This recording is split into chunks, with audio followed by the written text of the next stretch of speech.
రాజధానికి సంబంధించినటువంటి విషయం రాష్ట్రంలో చాలా పెద్ద చర్చనీయాంశంగా మరోసారి ముందుకొచ్చింది. రాష్ట్ర ప్రభుత్వం రాజధాని నిర్మాణం కంటే ఒక మహానగరాన్ని, ప్రపంచ స్థాయి మహానగరాన్ని నిర్మించాలనే పేరుపైన తీసుకుంటున్నటువంటి నిర్ణయాలు తీవ్ర వివాదాస్పదంగా మారుతూ ఉన్నాయి. ఇప్పటికే 53,000 ఎకరాల భూమిని, ప్రభుత్వ భూమి, అదేవిధంగా భూ సమీకరణలో భాగంగా సేకరించిన భూమి 53,000 ఎకరాలకు పైగా ఉన్నప్పటికీ కూడా మరోసారి రాష్ట్ర ప్రభుత్వం ముఖ్యమంత్రి గారితో సహా, లేకపోతే మున్సిపల్ శాఖ మంత్రి గారు వారు మరో 43,000 ఎకరాలకు పైగా భూమిని సమీకరించాలనేటువంటి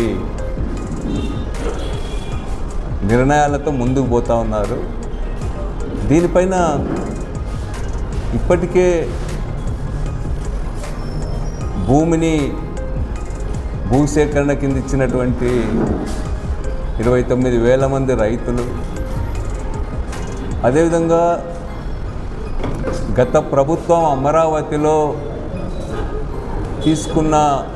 అమరావతిపై తీసుకున్న నిర్ణయాన్ని తీవ్రంగా వ్యతిరేకించినటువంటి వాళ్ళు సైతం, తెలుగుదేశం పార్టీ చంద్రబాబు అమరావతి పైన తీసుకున్న నిర్ణయాన్ని సమర్థించినటువంటి వాళ్ళు సైతం ఈరోజు తాజా నిర్ణయాన్ని తీవ్రంగా వ్యతిరేకిస్తూ ఉన్నారు.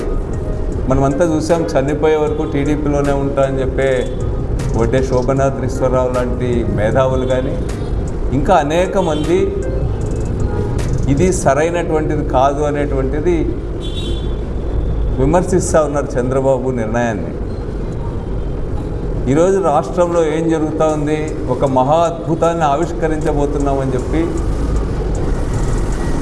మరి రెండోసారి అమరావతి పనుల ప్రారంభానికి మోడీ గారిని, ప్రధానమంత్రిని ఆహ్వానిస్తున్నామని చెప్పి అది రాష్ట్ర వ్యాప్తంగా కూడా మహా అద్భుతం అన్నట్టుగా ప్రచారం చేస్తూ ఉన్నారు. నిజంగా రాష్ట్ర ప్రజలంతా విస్తుపోతూ ఉన్నారు. రాజధాని నిర్మాణానికి ఎవరు వ్యతిరేకం కాదు, కానీ రాజధానిని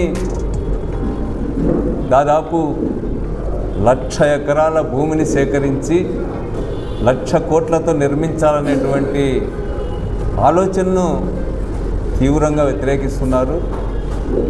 ఇది ఆర్భాటం తప్ప, దుబారా వ్యయం తప్ప, రాష్ట్ర ప్రజలపైన తీర్చలేని అప్పులు మోపేటువంటి నిర్ణయంగా ప్రజలందరూ కూడా భావిస్తూ ఉన్నారు. ఈరోజు ఈ మహానగర ప్రతిపాదనకు వెనుకబడిన ప్రాంతాల ప్రజలు ఎవ్వరు కూడా దాన్ని సమర్థించడం లేదు. రాయలసీమ ప్రజలు కానీ, లేకపోతే ఉత్తరాంధ్ర ప్రజలు కానీ, కోస్తా ఆంధ్రలో ఉన్నటువంటి ఇతర జిల్లాలు కూడా ఒక 2-3 జిల్లాలు మినహాయించి వారెవరు ఈ మహానగరం నిర్మించాలని చెప్పి కోరుకోవడం లేదనేటువంటిది ఈరోజు స్పష్టంగా అందరికీ కూడా అర్థమవుతున్నటువంటి విషయమే. ఇది వారు చెప్తున్నదేమి, మహారాజధాని ప్రపంచ స్థాయిలో నిర్మిస్తాం, ఒక అంతర్జాతీయ విమానాశ్రయాన్ని అమరావతిలో నిర్మిస్తామని చెప్పి చెప్తా ఉన్నారు. 5,000 కోట్ల రూపాయలు, 5,000 ఎకరాల్లో దీన్ని నిర్మిస్తాం, దీనికోసం 33,000 ఎకరాల భూమిని సేకరించాల్సి ఉందని చెప్పి భూ సమీకరణ కింద చెప్తా ఉన్నారు మంత్రి గారు. అదేవిధంగా స్టేడియం ప్రపంచంలోనే ఎక్కడ లేనంత పెద్దది నిర్మిస్తామని చెప్పి చెప్తా ఉన్నారు. అదేవిధంగా ఇన్నర్ రింగ్ రోడ్లు, అవుటర్ రింగ్ రోడ్లు ఏదేదో చెబుతూ ఈరోజు అందరినీ కూడా భ్రమింపజేస్తూ ఉన్నారు.